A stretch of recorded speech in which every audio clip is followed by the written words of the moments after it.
de la presse, bonsoir. Heureux de vous retrouver à nouveau pour ces rendez-vous hebdomadaires qui revient sur les grandes décisions prises lors du Conseil de ministres de la semaine dernière. Ce soir, ce sera une émission spéciale que nous allons consacrer principalement sur le massacre de Kichiché. Comme vous avez tous suivi, le Conseil de ministres du vendredi dernier s'était essentiellement focalisé sur le sujet. Le président de la République avait déjà, dès l'entame de sa communication, dénoncé ces événements odieux qui ont conduit à la mort à plus d'une centaine des compatriotes, et des instructions ont été données notamment pour ouvrir une enquête judiciaire. Au moment où je vous parle, la ministre d'État, ministre de la Justice, a donné injonction au procureur général pour qu'un dossier soit ouvert, et donc il y a une enquête qui a déjà été ouverte. La ministre de la Justice qui séjourne aux Pays-Bas à La Haye rencontrera demain les procureurs parce qu'il demandera aussi à ce niveau-là l'ouverture d'une enquête pour que toute la lumière puisse être faite sur ces sujets.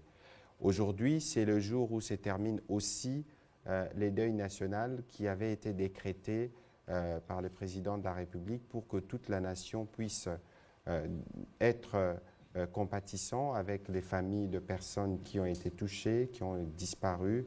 Et c'est aussi le jour où il y a eu cet Téléthon qui a permis de mobiliser à peu près 22 milliards de francs congolais ce matin pour appuyer les compatriotes qui sont touchés par des situations de catastrophe et des situations de déplacement dues justement à cause causées par ces violences. C'est une campagne qui va se dérouler sur 2 mois et nous allons nous assurer que les Congolais qui ont la possibilité de contribuer puissent contribuer à ce que nous puissions aider les compatriotes qui ont été touchés. Voilà plus ou moins en introduction ce que je peux dire. Évidemment, nous pourrons répondre à l'une ou l'autre question d'éclairage pour les journalistes. Ce soir, l'invité qui est à ma droite, que vous connaissez, c'est le ministre Julien Paluku, ministre de l'Industrie, mais ce soir, il intervient comme une personne ressource parce qu'il a été pendant 12 ans gouverneur de la province du Nord Kivu, de manière étroite et au quotidien. Il a géré cette question du M23 et malheureusement, comme à l'époque, ils se sont illustrés par les massacres, comme c'est cela qui constitue leur ADN. Avec lui, ce soir, nous allons essayer d'analyser la question dans toutes les dynamiques, mais aussi revenir sur quelques faits, notamment géographiques ou liés à la dynamique de population dans la partie qui a été touchée et globalement dans les territoires de Rutshuru qui fait l'objet de ces violences abominables. Monsieur le ministre, donc je vous remercie de vous être une nouvelle fois associé à cet exercice de redevabilité.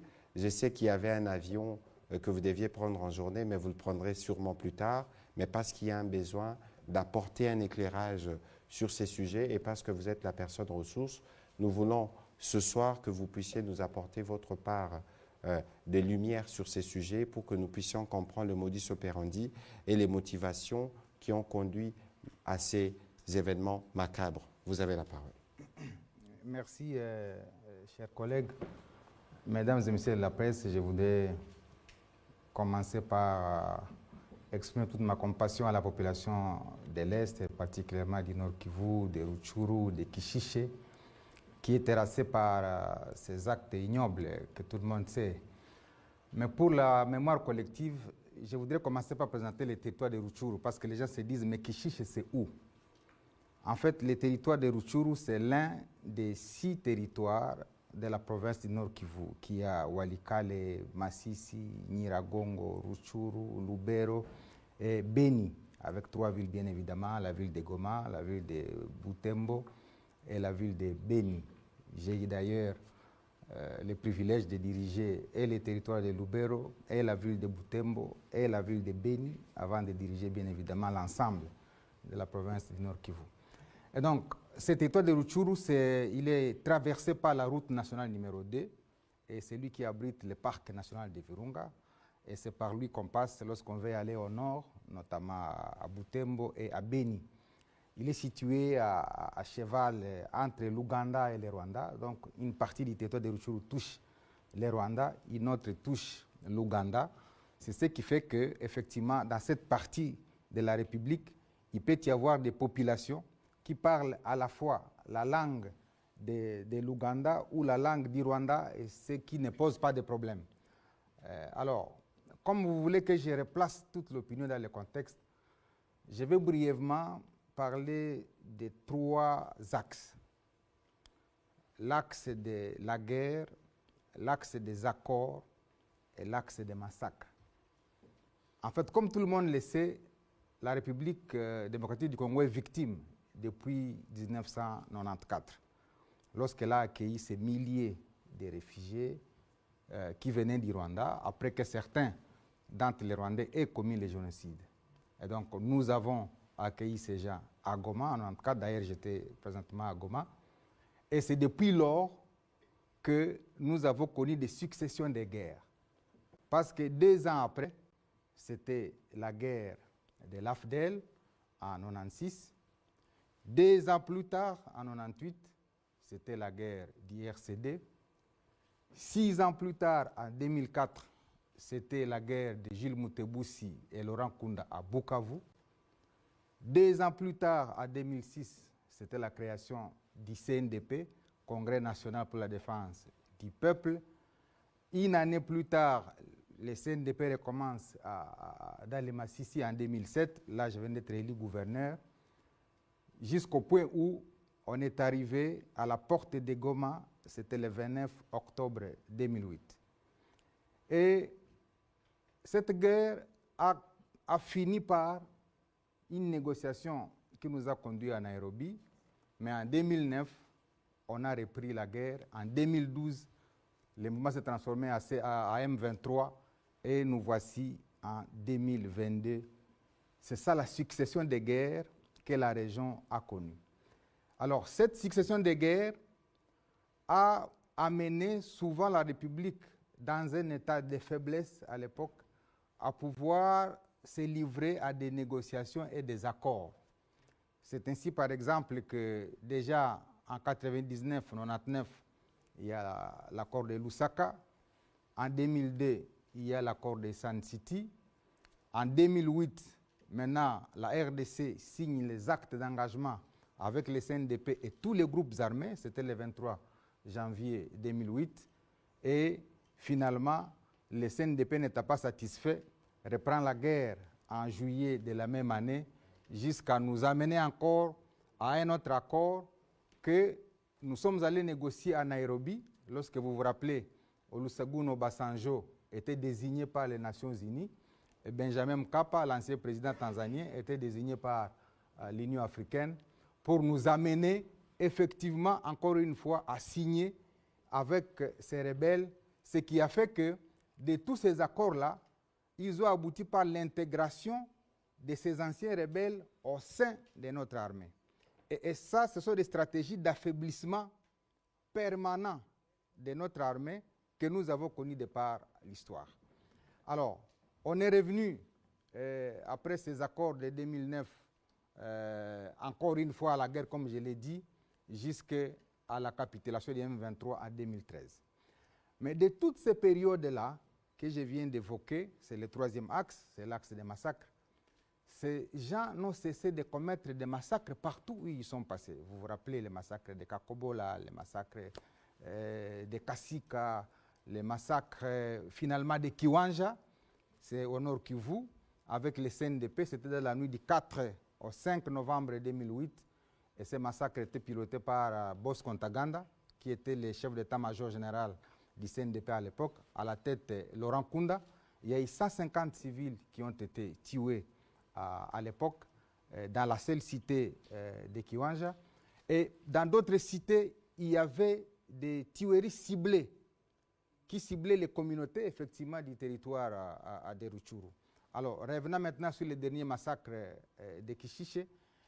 À part tous ces massacres que je viens de citer, les mouvements, que ce soit le CNDP, que ce soit le M23, ont toujours ciblé de manière particulière les communautés qui vivent dans les territoires de Rutshuru pour créer la peur, pour créer l'errance.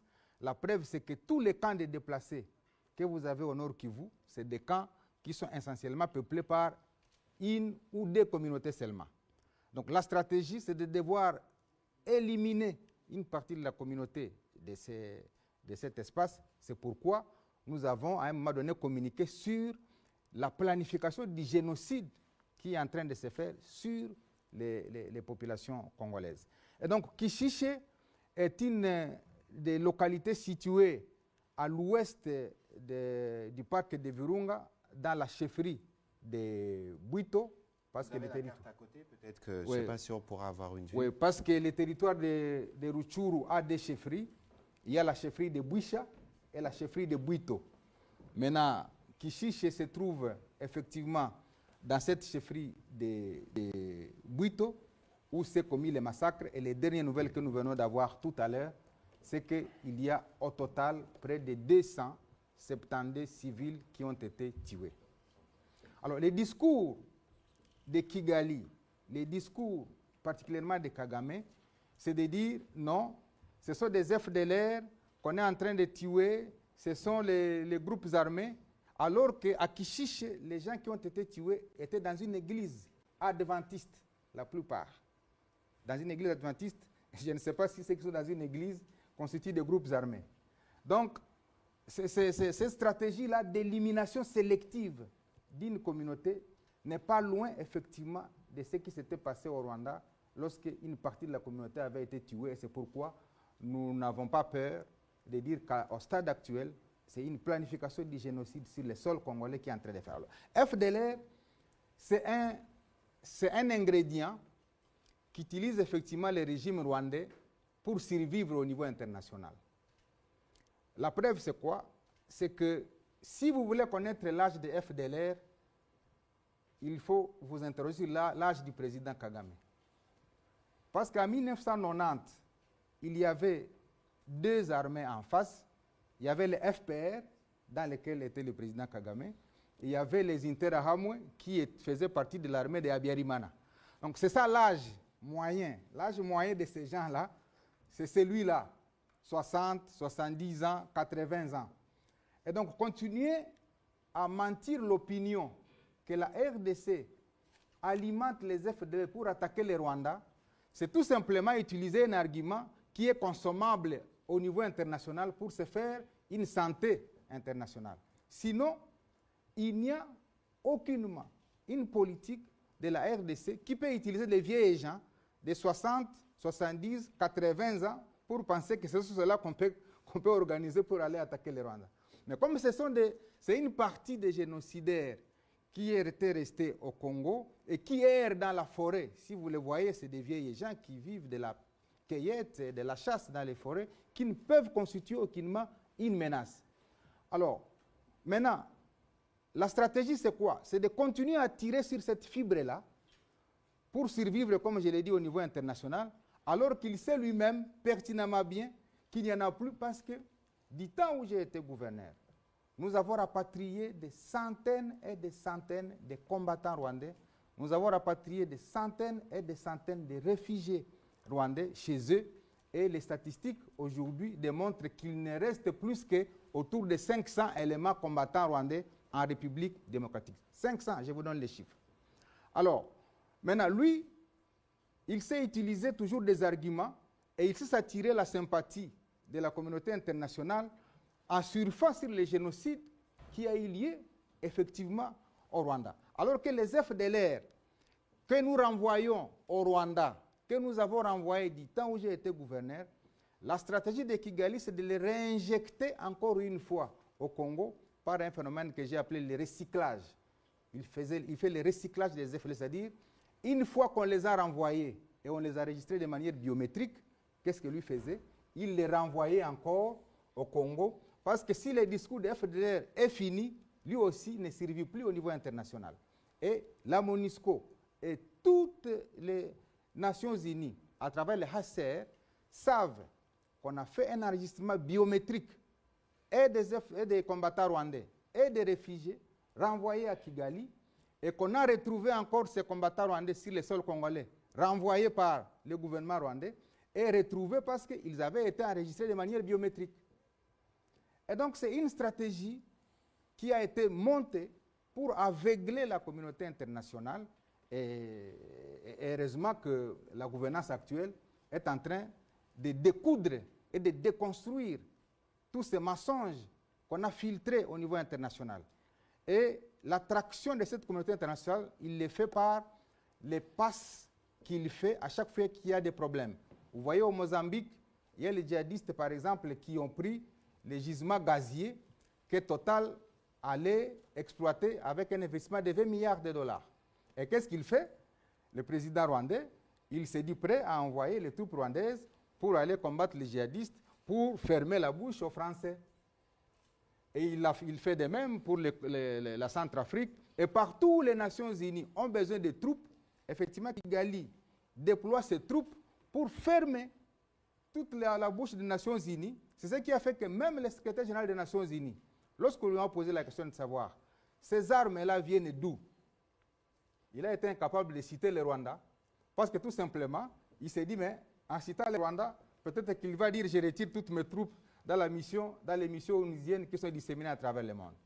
Donc, nous avons voulu replacer l'opinion dans un contexte de compréhension de la géopolitique internationale qu'il utilise pour se faire une santé politique, une santé en surface sur les génocides rwandais, alors qu'au Congo, il est clairement indiqué qu'il ne peut y avoir nullement de génocide.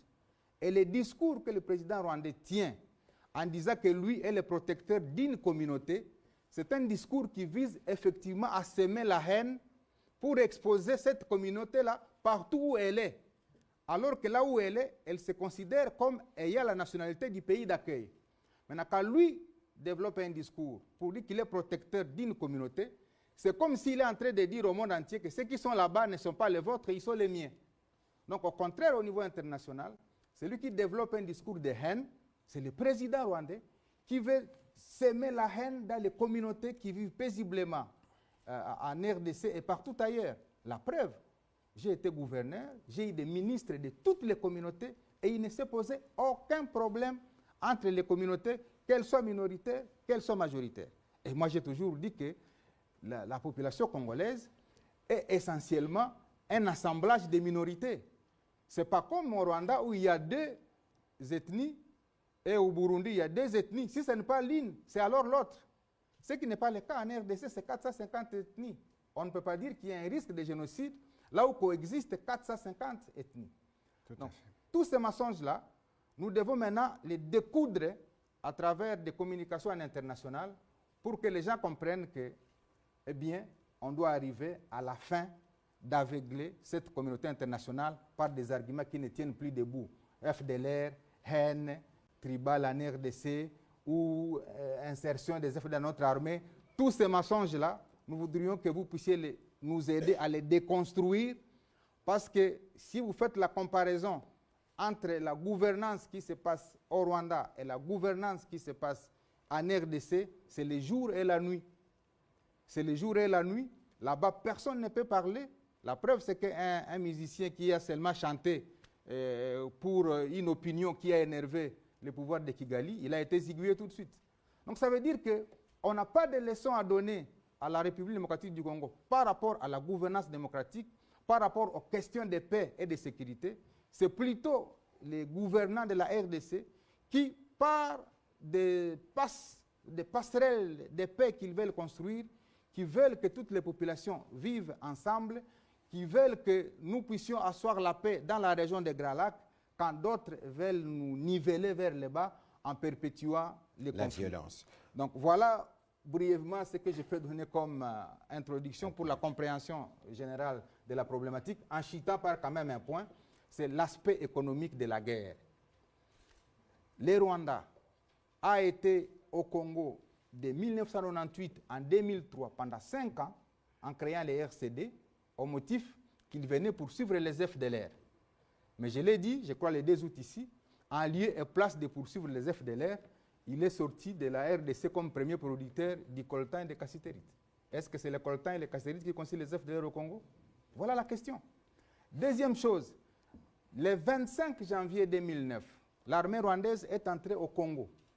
Pendant 1 mois, jusqu'au 25 février, d'ailleurs ça coûtait la vie d'ailleurs à l'ancien président de l'Assemblée nationale qui a dit qu'il n'était pas informé de l'entrée de l'armée rwandaise par l'opération Umoja Wetu. J'étais là Ils sont entrés jusque dans les fins fonds. Maintenant, quand vous voyez l'armée rwandaise aujourd'hui aller vers Kishishe, c'est parce qu'on poursuit la mine de Somikivu qui détient le pyrochlore. Le pyrochlore, c'est les minéraux qui entrent dans la fabrication de fusées. Et c'est recherché à travers le monde. C'est la mine de Somikivu qu'on est en train de suivre effectivement là-bas. Et aller vers Massissi pour contrôler la mine de coltan, parce que nous détenons 60% des réserves mondiales du coltan dans les Massissi. C'est particulièrement le pyrochlore et le coltan dans les Massissi qui fait l'enjeu de la guerre. Et au niveau international, on connaît tout ça, et c'est pourquoi il a le soutien, parce que les réseaux mafieux qui exploitent illégalement les minéraux sont derrière ces entreprises-là. La preuve, c'est que vous avez appris qu'à Kigali, on a ouvert des fonderies d'or. Mais quand les séries ont commencé à revenir en RDC, les fonderies d'or de Kigali ont fermé, parce qu'elles n'étaient plus alimentées par l'or. Et les fondateurs sanctionnés. Hein? Voilà. Donc c'est des questions comme ça qu'en international, nous devons aider à faire porter dans les bouches de tous les milliers qui doivent écouter les autorités congolaises pour qu'on comprenne qu'il n'y a rien de guerre là-bas parce qu'il y a FDLR, parce qu'il y a haine, il y a guerre, parce qu'il y a coltan, parce qu'il y a or, parce qu'il y a cassitérite, parce qu'il y a wolframite, parce qu'il y a tous ces éléments que Kigali veut avoir, parce qu'il veut avoir 3 types de contrôle sur l'Est: contrôle politique, contrôle militaire, contrôle économique. Dès qu'il n'est pas rassuré d'avoir les 3 types de contrôle, il n'est pas à l'aise à Kigali.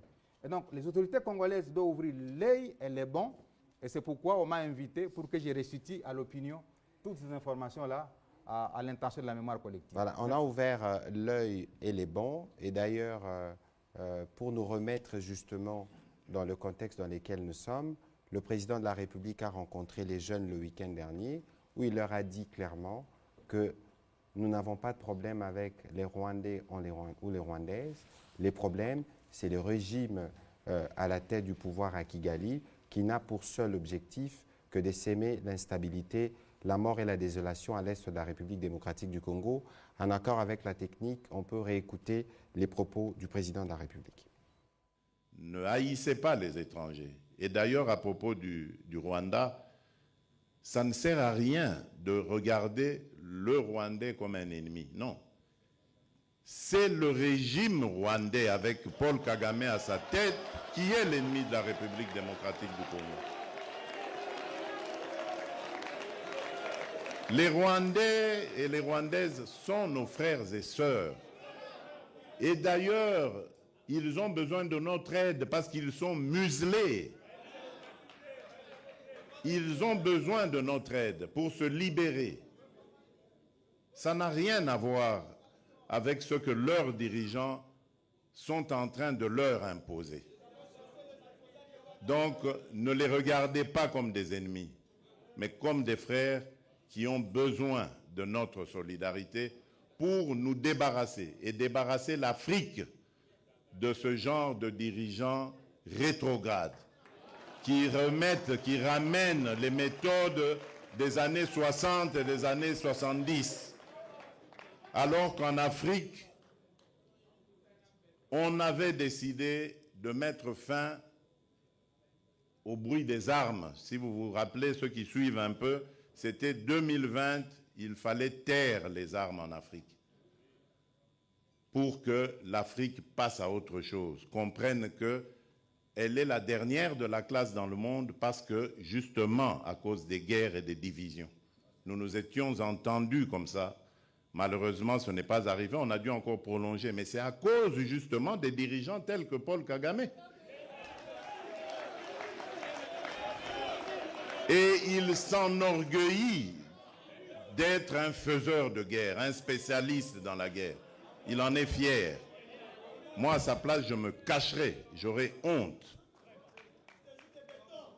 d'assumer le fait qu'on sème la mort et la désolation. C'est honteux.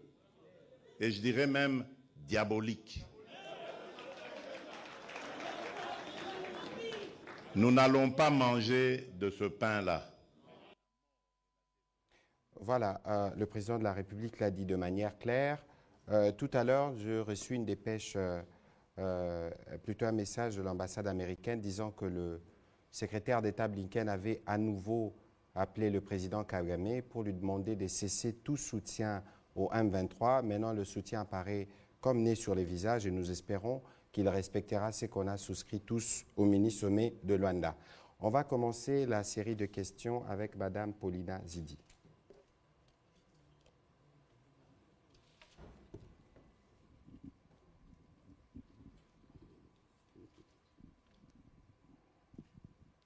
Bonsoir, Monsieur le ministre. Bonsoir. Deux petites questions. Vous nous donnez un nouveau bilan pour le massacre de Kichiché. Comment vous avez eu ce nouveau bilan? Comment ces chiffres ont été consolidés? Et ensuite, vous avez parlé d'une enquête internationale. Quelles sont les équipes aujourd'hui déployées sur le terrain? Et qu'est-ce que vous entendez, qu'est-ce que vous attendez de votre demande d'enquête internationale? Alors, sur la deuxième question, sur la première question plutôt, le gouverneur pourra en dire davantage parce que c'est des communautés qui se sont réunies avec de chiffres consolidés.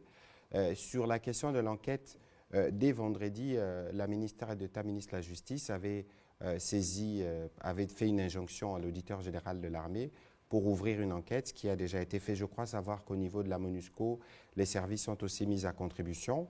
Et il se trouve que la ministre d'État avait déjà une mission prévue sur la haie et la question sera abordée demain. Et donc tous les détails qui concernent le déroulement de l'enquête ainsi que les conclusions vous seront donnés au fur et à mesure que nous allons évoluer sur le sujet.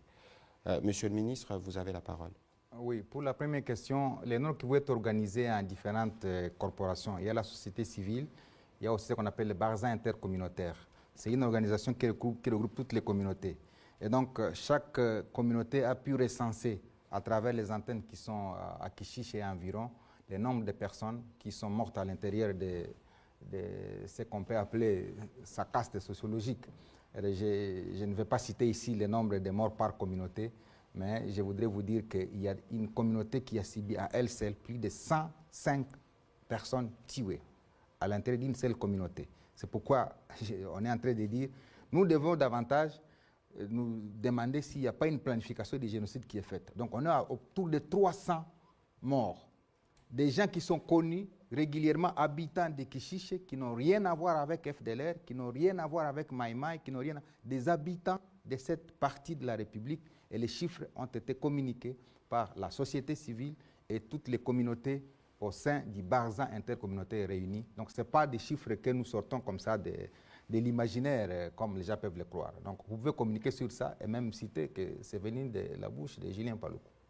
Ouais, malheureusement, il y a eu des enfants qui ont été tués dans une église, dans un hôpital. Sont-ils des FDLR aussi? Voilà la question. Donc voilà. C'est affreux ce qui s'est passé là-bas et je crois que nous devons davantage, pour cette enquête internationale, amener à ce que la Cour pénale internationale commence à arrêter les gens sur les crimes commis à l'est de la RDC, particulièrement dans le nord Kivu, le sud Kivu. Parce que si Bosco-Ntaganda est à La Haye, ce n'est pas pour les faits commis au nord Kivu, c'est pour les faits commis en 2002 à Ituri. Donc il n'y a personne qui a déjà été arrêté et qui est à La Haye à la suite des crimes commis au nord Kivu. Et ça, c'est la demande expresse du gouvernement congolais. Voilà, prochaine question, Paul Lorgeret.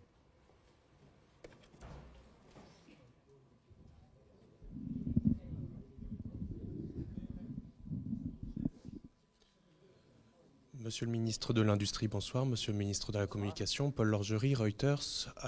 Voilà, c'était pour savoir, donc vous avez annoncé ce chiffre qui est astronomique, on le regrette. Est-ce que vous auriez quelques détails, notamment sur la façon de procéder des assaillants? On a vu des vidéos circuler, absolument ignobles, mais de mon côté en tout cas, et les personnes à qui j'ai envoyé cette vidéo n'ont pas su me dire s'il s'agissait bien de Kichiché ou pas. Donc est-ce que vous auriez des détails sur la façon de procéder des assaillants? Et on m'a demandé de poser la question en anglais, donc je vais poser la question en anglais également. Do you have any details about how the assailants took the village of Kichiché and what was the main, how did they proceed to take it and what was the main how people were wounded after the attack. Thank you. Et je voudrais préciser aussi le nombre d'enfants. Monsieur le ministre, vous parlez d'enfants. Hier, vous m'avez donné un chiffre. Quelle est cette part d'enfants tués dans l'église adventiste ainsi que dans l'hôpital? Merci. Oui, je ne vais pas tomber dans les pièges de commencer à vous donner les détails parce que là, je me serais transformé en enquêteur. Donc je pense que nous devons laisser les enquêtes qui sont ouvertes d'aller nous produire les éléments. Parce que si je parle des questions qui seront contredites par les enquêteurs, je me serais discrédité moi-même. Donc je considère que les éléments que j'ai donnés sont des éléments bruts qui viennent du terrain. Et donc la manière de tuer les gens, vous avez vu les vidéos, nous sommes tous informés comment les gens ont été tués, mais je réserve les détails à l'enquête qui doit préciser pour qu'on ne dise pas que Julien Paluku a dénaturé les enquêtes qui ont été diligentées sur Kishishi. Voilà, vous pouvez répondre en anglais. Mon anglais, my English is very, very broken. I don't speak very well English, but I think he can sur la première question sur les enfants, on avait parlé de 17, c'est les premiers éléments qui nous ont été donnés. Maintenant, il y a un travail qui doit se faire parce que la zone est sous occupation M23, donc il y a des difficultés à recouper tous les chiffres, mais il y a un travail de consolidation qui est en cours, notamment avec les communautés locales qui a été dit, comme dit tout à l'heure par le ministre Paluku. Nous reviendrons avec des chiffres consolidés les moments venus. Alors, pour répondre à la question, we cannot give you details about the way the massacre was done because there is an investigation will come in the coming days. We couldn't start talking. We are waiting that moment to give all those details. But what we can say now, we know the kind of method of those guys. You can see on the table in my left, they've been doing the same. When they come, they burn house, they kill, they use weapon, they use everything with huge violence against innocent. That's what we can say for the moment. We will come back with details. Prochaine question, Rachel Kitita.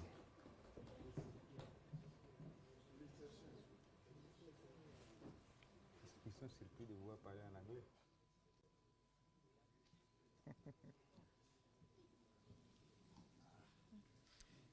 Merci beaucoup, Monsieur le ministre. Je parle en français. Mes félicitations pour votre anglais. C'est ma première fois de vous écouter parler anglais. C'est pas magie, mais c'est... Comprenez?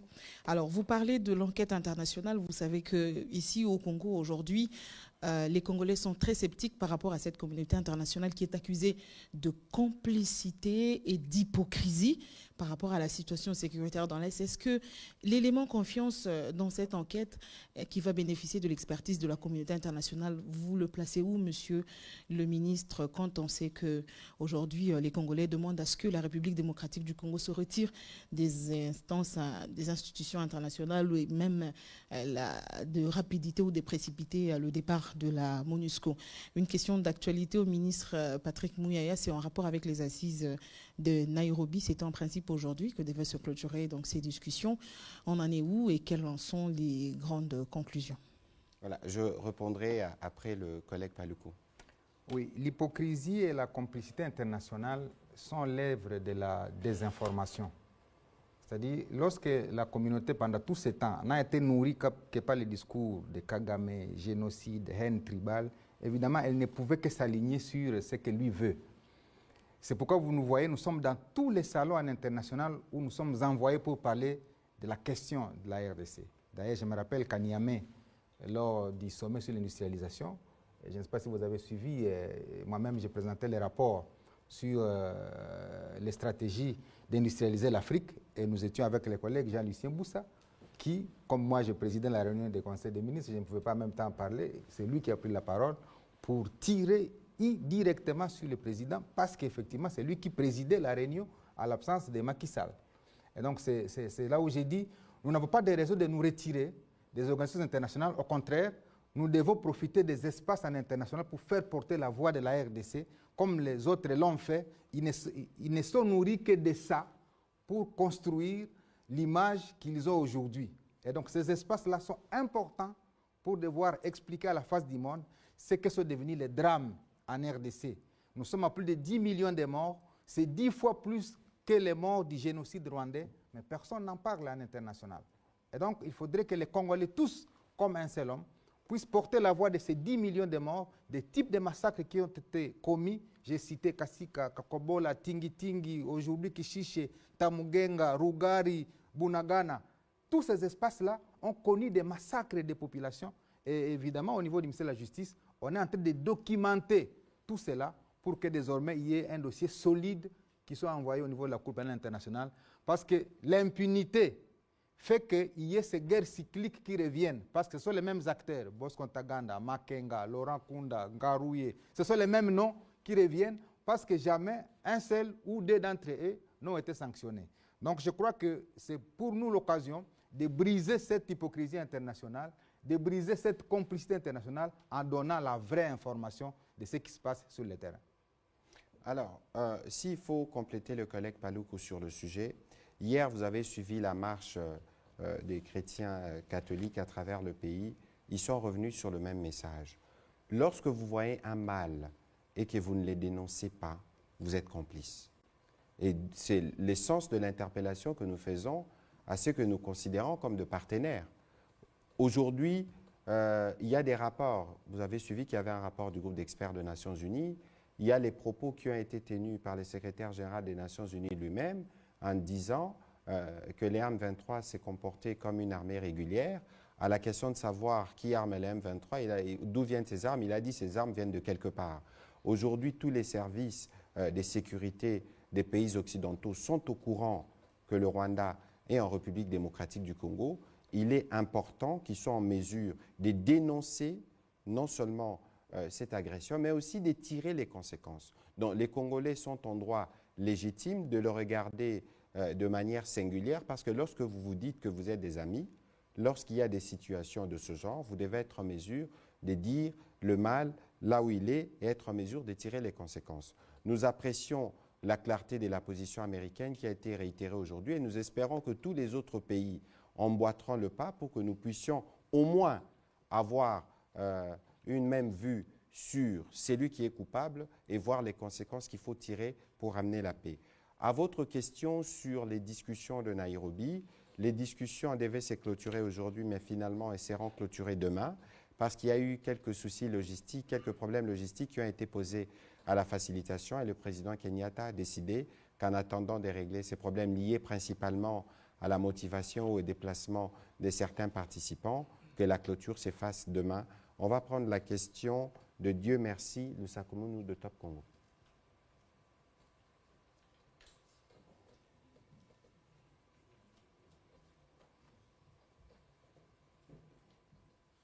Merci beaucoup, Monsieur le Ministre.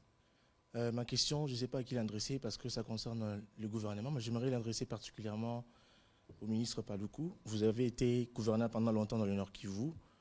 La Libye du Rwanda pour agresser la RDC de manière récurrente, c'est le FDLR.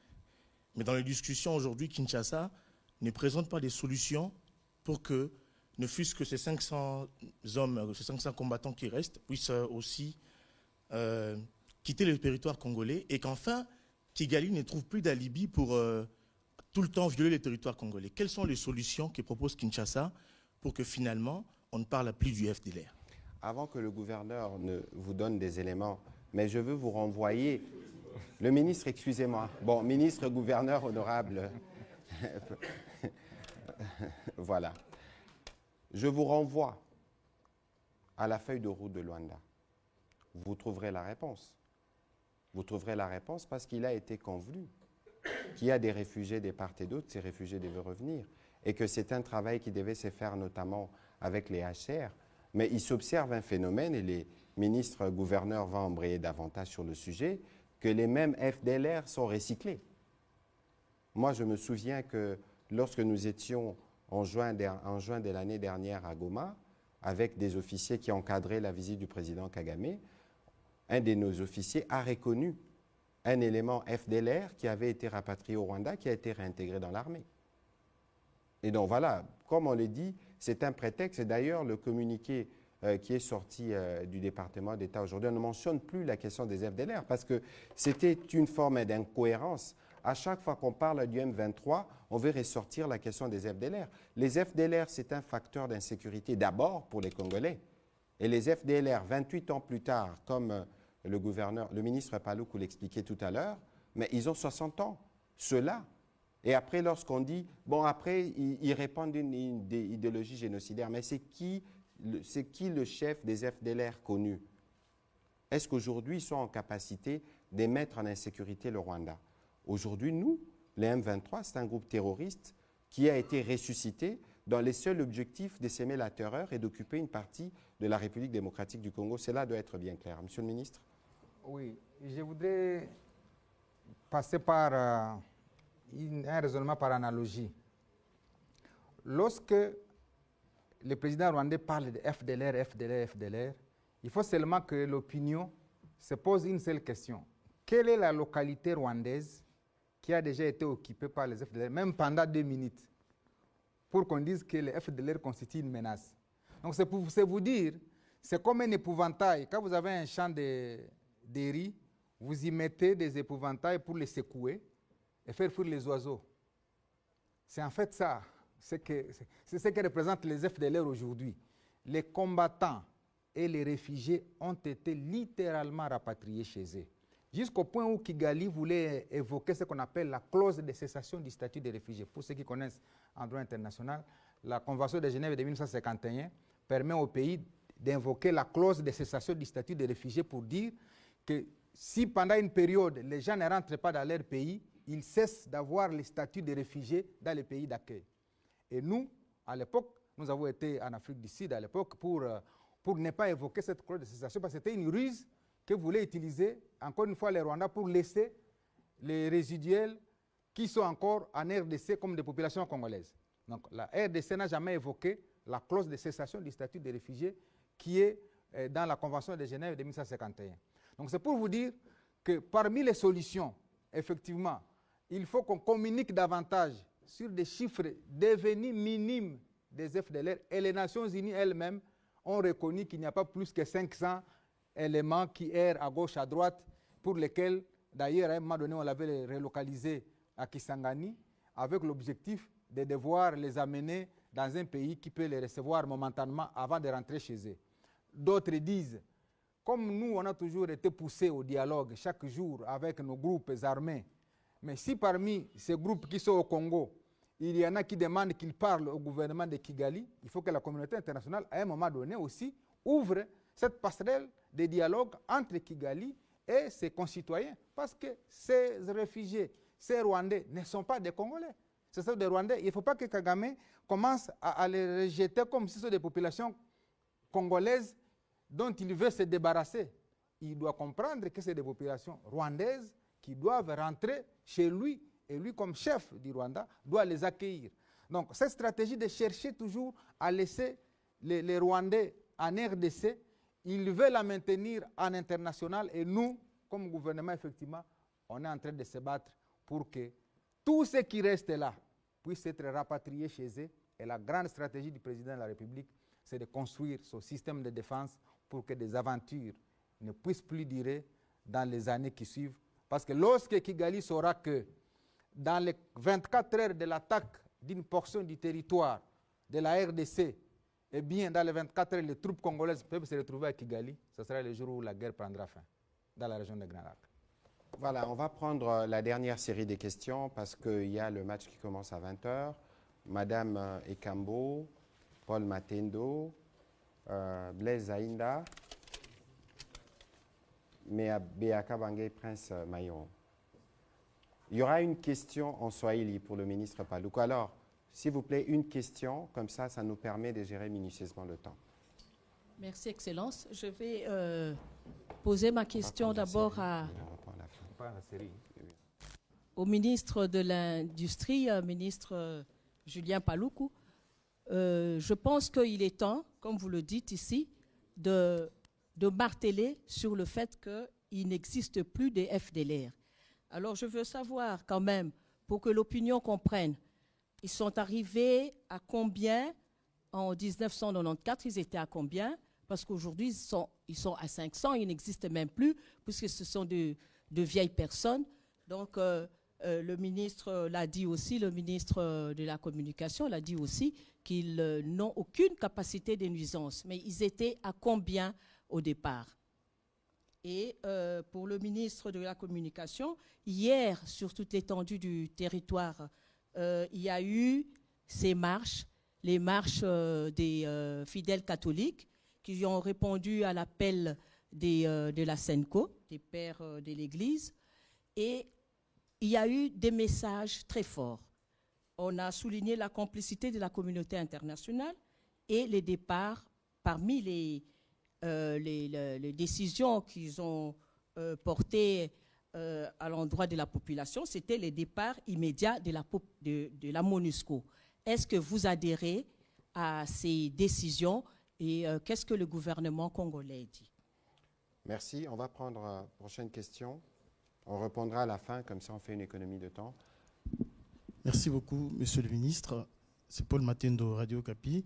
Je reviens sur, parce que l'actualité oblige, je reviens sur la manifestation d'hier des catholiques. Alors, il y a une recommandation que je retiens. Les évêques disent qu'il faudrait désormais soumettre à l'Assemblée nationale tout accord avant d'être ratifié. Il faut que l'Assemblée nationale puisse l'examiner avant d'être ratifié. Quelle est votre réaction, la réaction du gouvernement? Merci beaucoup. Moi, je reviens sur la campagne de solidarité nationale qui a été lancée aujourd'hui. Je pose ma question, bien entendu, au ministre de la Communication. Déjà, des sommes importantes ont été récoltées aujourd'hui, notamment 10 millions de dollars du gouvernement.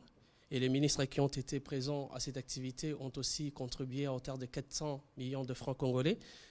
Ma question est de savoir quelles sont les dispositions que vous avez prises au niveau du gouvernement pour garantir la traçabilité, notamment, mais aussi la transparence dans la gestion de ces fonds destinés aux victimes des guerres, mais aussi des catastrophes naturelles en RDC. Merci. Merci. Merci. Ma question, je la pose à l'ancien gouverneur de la province du Nord Kivu, le ministre Julien Paluku. C'est vrai, vous avez géré la province du Nord Kivu. Vous pouvez donner votre nom, s'il vous plaît? Beyar Kabeya. Vous avez géré cette province pendant plusieurs années. Ma question, c'est de savoir, parce qu'il y a plusieurs Congolais qui pensent que si nous voulons que la paix revienne à l'est du pays, nous devons d'abord chercher à obtenir le retrait de la MONUSCO. Est-ce que c'est votre point de vue aussi? Monsieur le ministre, le M23 récuse effectivement les accusations qui sont portées à son encontre et estime qu'il faudrait qu'il existe une commission d'enquête internationale pour que la commission puisse acter ou pas ces actes malencontreux qui seraient commis, qui ont été commis, pas seraient, on va dire, qui ont été commis à Kichiché, et que le gouvernement s'opposerait effectivement à la mise en place de cette commission. C'est ce que le M23 a affirmé dans une des radios périphériques écoutées depuis les provinces frontalières du Rwanda et de l'Ouganda. Et puis, que pense le gouvernement de l'accueil qui a été réservé au chef de guerre qu'on appelle Janvier, à Kichanga, qui a été reçu plus qu'un politicien? Est-ce que cela n'est pas en train de consolider les sentiments selon lesquels la population se sent mieux protégée par certains groupes armés qui semblent être beaucoup plus communautaires en lieu et place des forces armées de la République démocratique du Congo, dont nous voulons effectivement une protection globale? Merci. La dernière question en Swahili. Gilbert Fundi. Miulizo miwili kwa mheshimiwa Julien Paluku. Vijana wale walioitika kuwa wanajeshi wenye mpaka hivi wakingaliki pale mji mkuu Goma wametangatanga, wamekosa vifaa ya kula, mumekamata hatua gani juu yao? Ulizo wa pili, habari gani umeleta kwa wandugu wenye kuteswa kupitia mauaji hiyo? Voilà, monsieur le ministre. Oui, merci beaucoup. Je voudrais répondre à la question de madame pour dire, mais ils étaient combien? En fait, en 1994, j'étais professeur à Goma. Et j'ai même travaillé dans une organisation internationale qui se chargeait de cette question des réfugiés. Ils étaient autour d'1 million de Rwandais qui se sont déversés sur le sol congolais. Plus d'1 million. Et tous ont été rapatriés sur les fils de ces 28 ans. Tous, la plupart, sont déjà rentrés au Rwanda.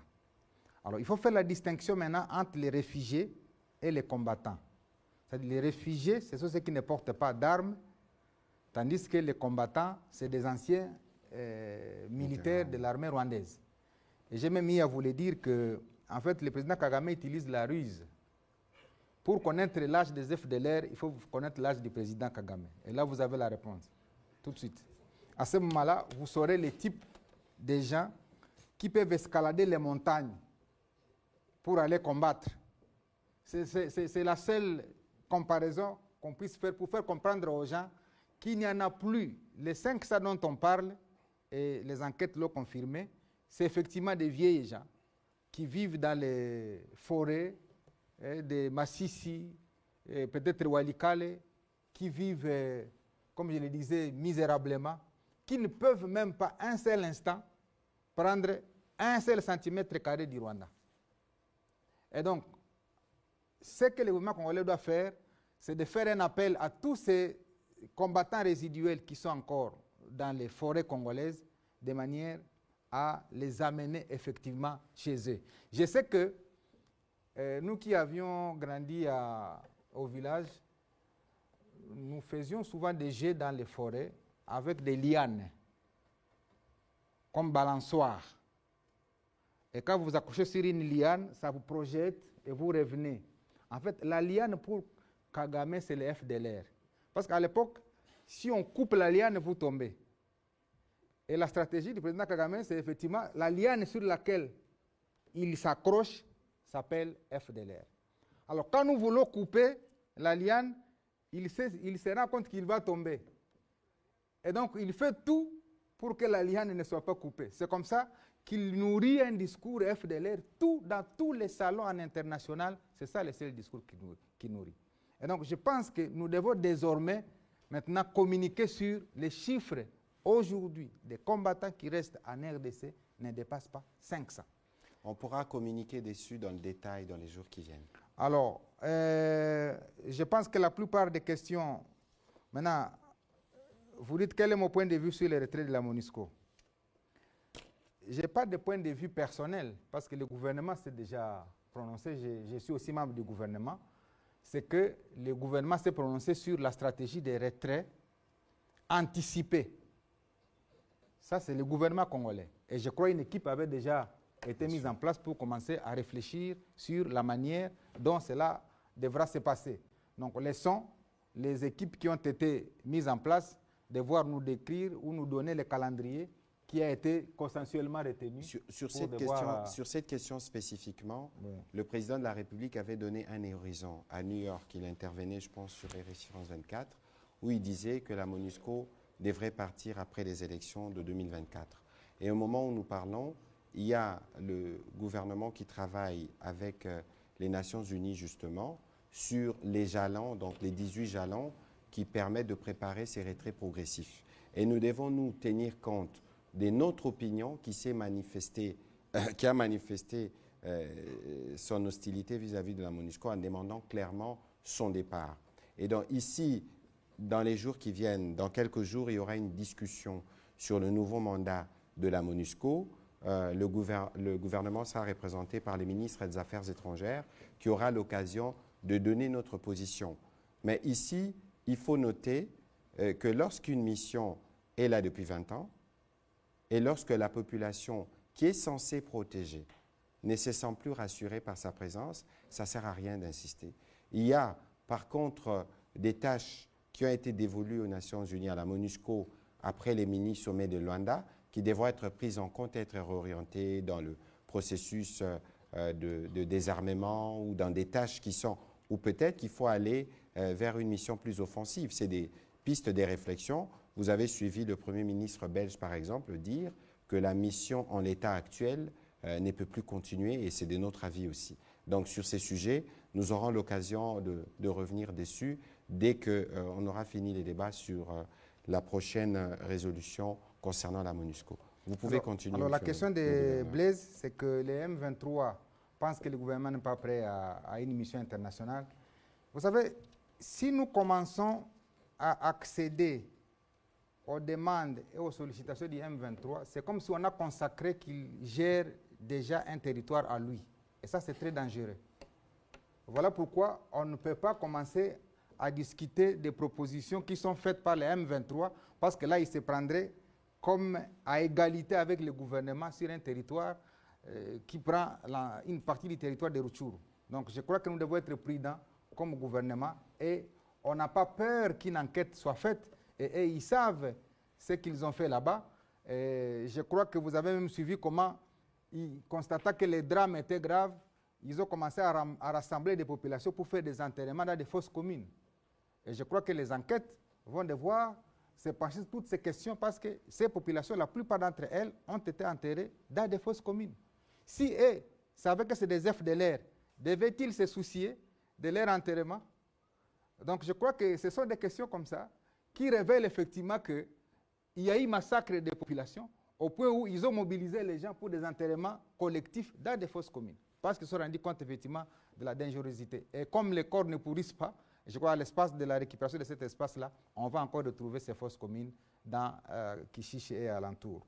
Alors, Janvier Karaïri qui a été accueilli dans la partie de Kichanga en Prince, en fait, on peut tuer tous les Congolais, mais on ne va pas tuer la flamme de la résistance des Congolais. Et le président rwandais devra le savoir, la flamme de la résistance en RDC est tellement allumée que quel que soit le nombre de Congolais qu'il va tuer, il ne tuera pas la flamme de la résistance. Est-ce qu'on observe ça et là? Mais le gouvernement doit prendre en charge toutes ces questions, déjà qui se manifestent de bonne foi, pour dire qu'ils peuvent aider les pays, pour les orienter vers des programmes où ils peuvent valablement aider les pays. C'est le cas de Janvier Karaïri et de tous les autres. Ils sont nombreux, des gens qui sentent dans leur fort intérieur comment le Rwanda fait du mal à la RDC. Et c'est comme ça que vous voyez des gens prendre les armes croyant qu'ils doivent trouver des solutions. Mais je voudrais dire qu'il y a un gouvernement qui a une armée. On ne peut pas accepter qu'il y ait un foisonnement de groupes armés qui commencent à prendre la place du gouvernement. Ça, c'est clair et net. Le gouvernement a été clair là-dessus, qu'il n'y a que les forces régulièrement connues comme FARDC qui ont la mission de défendre l'intégrité du territoire.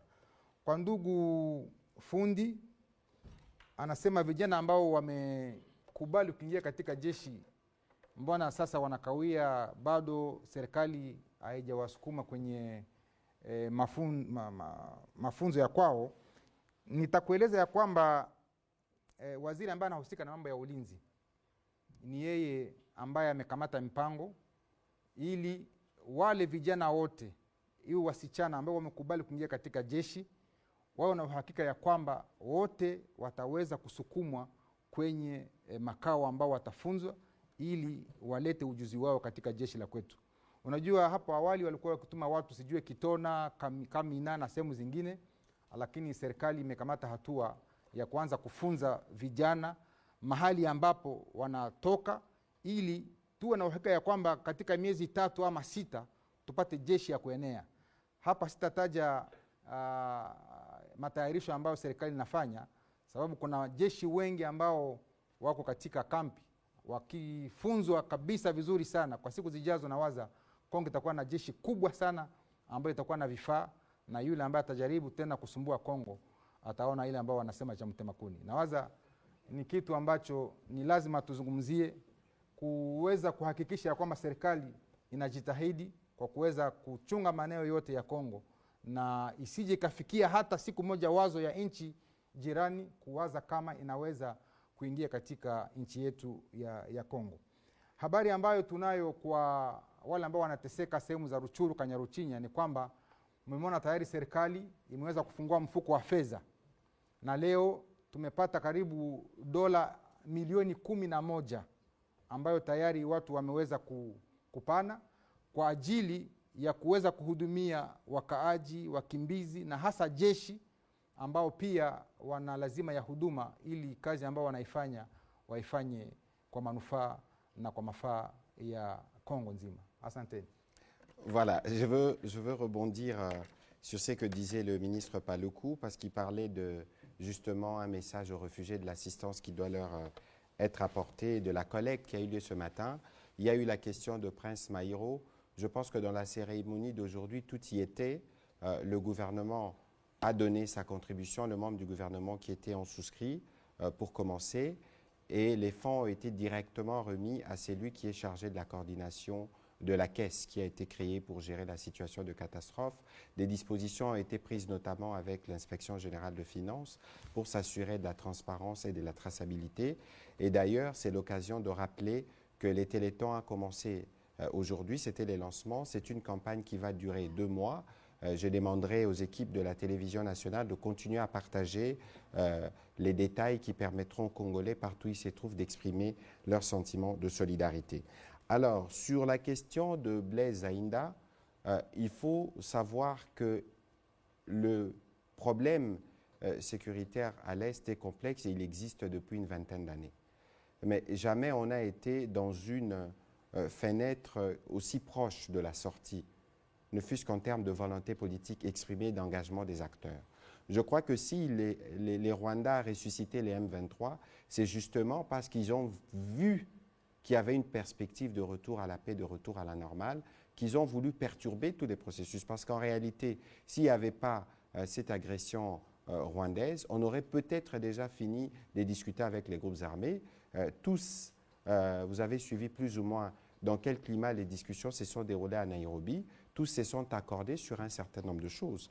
Lorsque chacun veut assurer sa sécurité, c'est le début de l'insécurité. C'est pour ça qu'il existe un État, il existe une armée, il existe une police pour être sûr que la vie est régulée. De toute évidence, pour nous comme gouvernement, il y a une volonté claire de mettre en place le programme des PDDRCS qui va permettre de retourner à la vie civile ces compatriotes pour qui la société doit aussi trouver une réponse.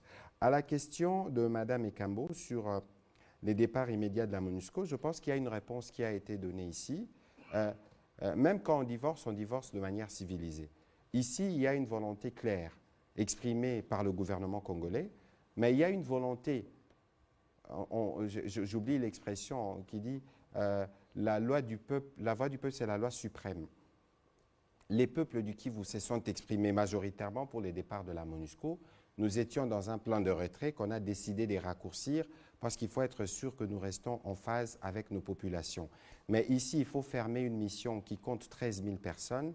Je pense que cela requiert un peu de temps. C'est pour ça que le président avait donné la perspective de 2024. Mais entre-temps, le travail technique s'est fait. Si cela peut se faire plus tôt, tant mieux.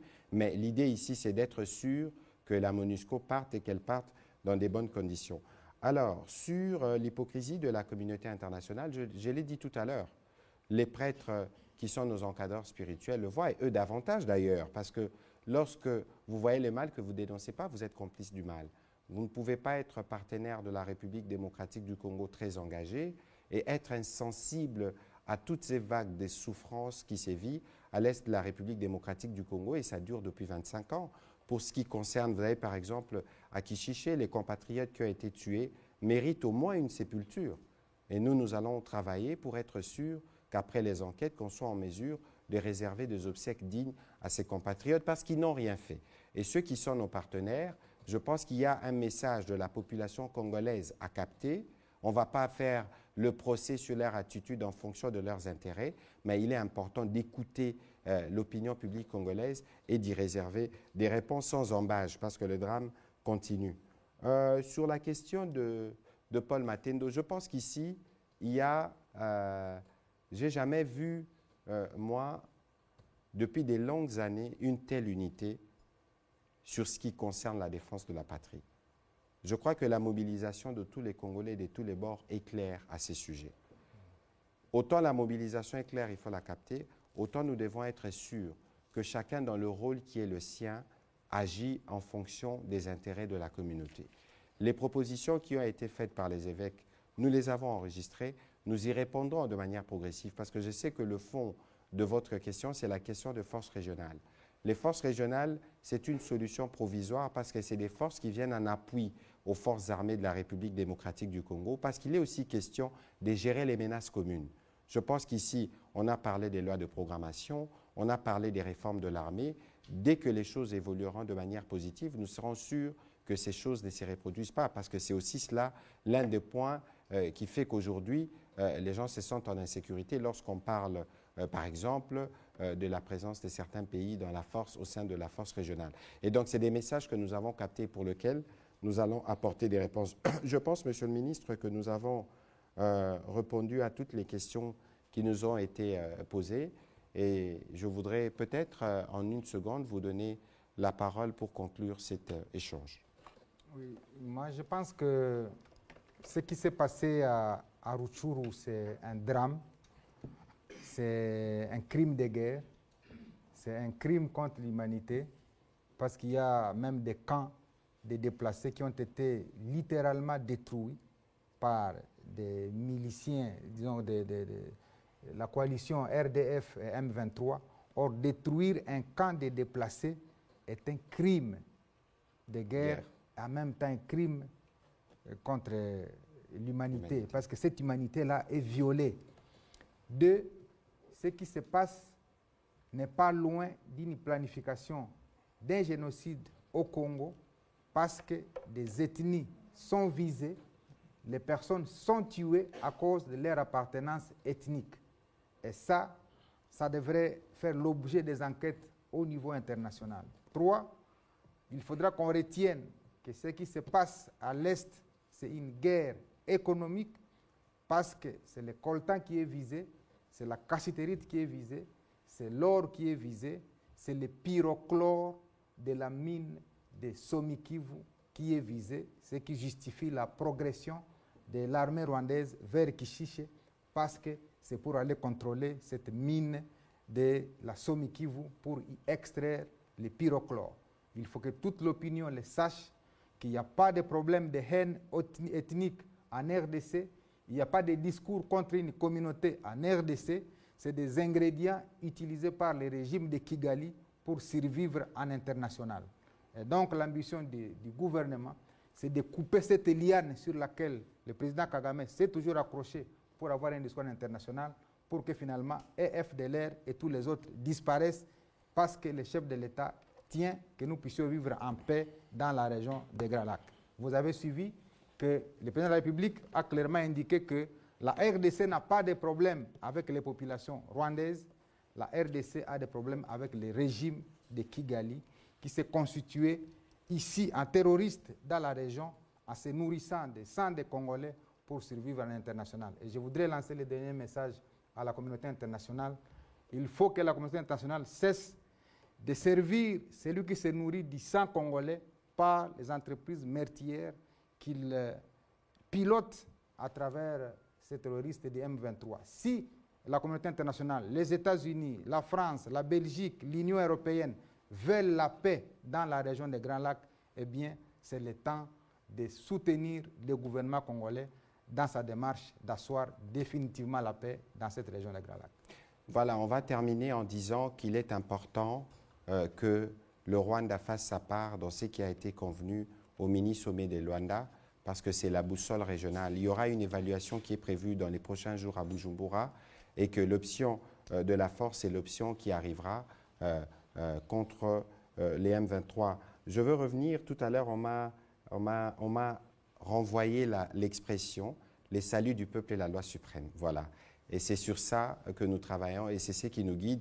Et pour ceux qui sont morts à Kishishe, justice doit être faite, parce que si la justice n'est pas faite, le mal continuera à se perpétuer.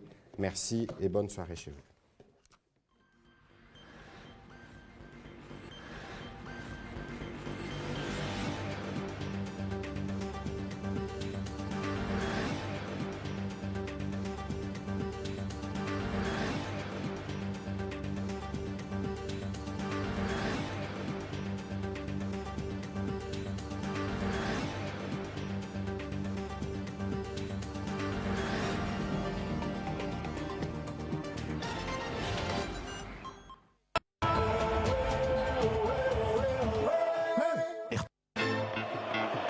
Tout de suite, sport.